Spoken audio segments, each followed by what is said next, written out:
Bet tai dabar tam žmogui, kuris realiai ieško, nu jam yra nerimas, supranti, jis kvėpuoja savo į sprandą, jam ten visur skauda ir jam mintis tiesiog skalauja galvą, jis ten jau nebepsikenčia savį.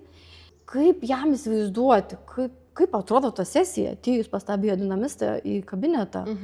Tai paprastai jinai atrodo, kažkaip labai taip, net nepasakyčiau, kad jinai kažkom labai skiriasi galbūt, ir kiekvienu atveju jinai ir panašiai ir skirtingai atrodo. Tai apie kokį atvejį kalbėsim, apie kokį žmogų, ką jisai atsinešė, ką jis talpina savyje. Bet vis tiek prasideda nuo to, kad mes susipažįstam.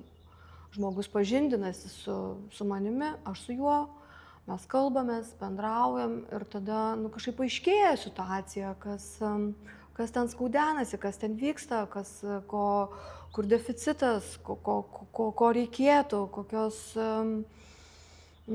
kaip norisi būti, koks kanalas žmogui yra prieinamas.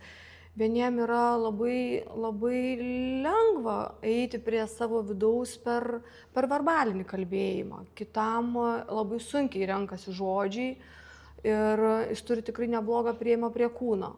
Kas vėlgi su kitu prieiti prie kūno užtrunka. Toks yra įsivaizdavimas gal kažkokio tokio, nesakau, kad čia visų, bet toks įsivaizdavimas yra, kad tas mūsų kūnas yra kaip transporto priemonė mūsų galvos.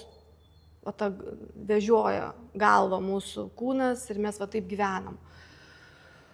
Ir terapijoje dažnai paaiškėja, kad tas kūnas nėra transporto priemonė, kad kūnas yra tokia graži, turtinga, ne visada graži, visko ten yra, toks gilus dienoraštis, visko ten yra daug, bet yra reikalų prieiti prie to kūno, suprasti, pradėti jausti savimi, kad šita biologija, kaulai, mėsa ir viskas, kas čia yra, ir daug skysčių, kad tai nėra atskira nuo manęs, kad tai esu aš.